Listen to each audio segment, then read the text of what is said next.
Hi everyone, it's John Mitchell, and today we're looking at management styles, which is where, or refers to the behaviour and attitude of a manager towards employees. So there's two real things that we look at here.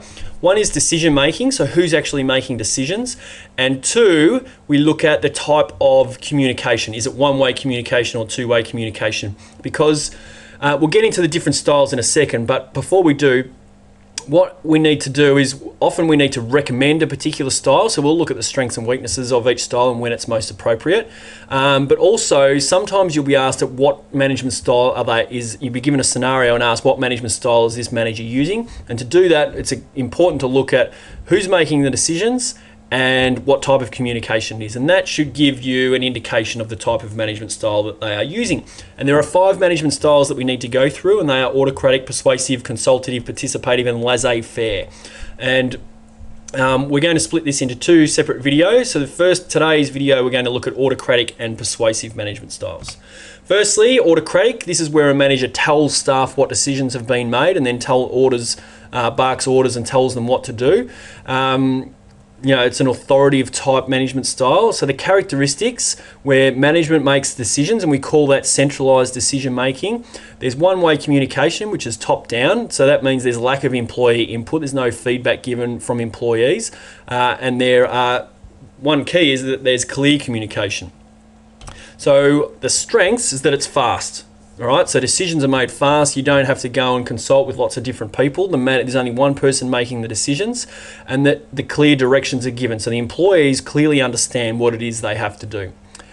Weaknesses is that it can create low morale because often employees want to have a say in what goes on in the organisation that they're working for. So it can create low morale because they're not getting any say in any decision making. And that it can create poor relationships between management and staff because they're just simply being told what to do. And also, there's a small pool of ideas because the manager is the only one that they're consulting themselves. They're not consulting other people's ideas. So it's only the ideas that the manager comes up with.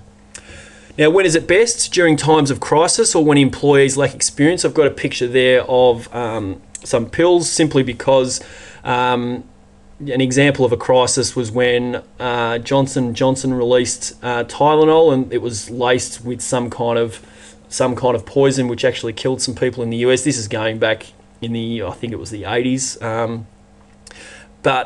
So that was a real crisis, and they quickly made the decision to recall all products and didn't release any more until they actually found and solved the problem. So it doesn't have to be that dramatic, but any kind of crisis or when employees lack experience and knowledge is another reason.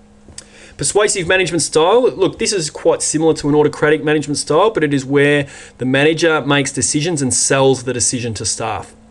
Characteristics, same as autocratic, is that the manager makes decisions, which is centralized. One-way communication, but this is where the key is that there is more communication given. So rather than just telling the employee what to do, we're telling them why the decision has been made, why it's a good decision. And again, lack of employee input is another characteristic. So strengths, it's fast again because the manager's the only one making decisions.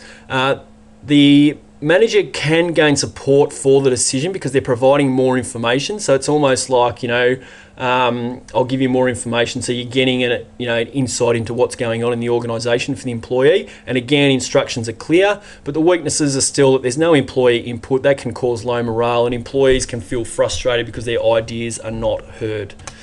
When is it best? Again, when time is of importance, so because it's fast, and when employees lack experience and knowledge. So very similar to autocratic.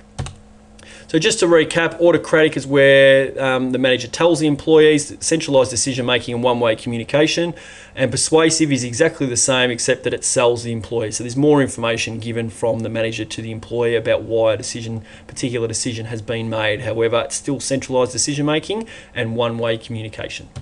For activities, questions and more on this topic, then come on over to teachingbubble.com.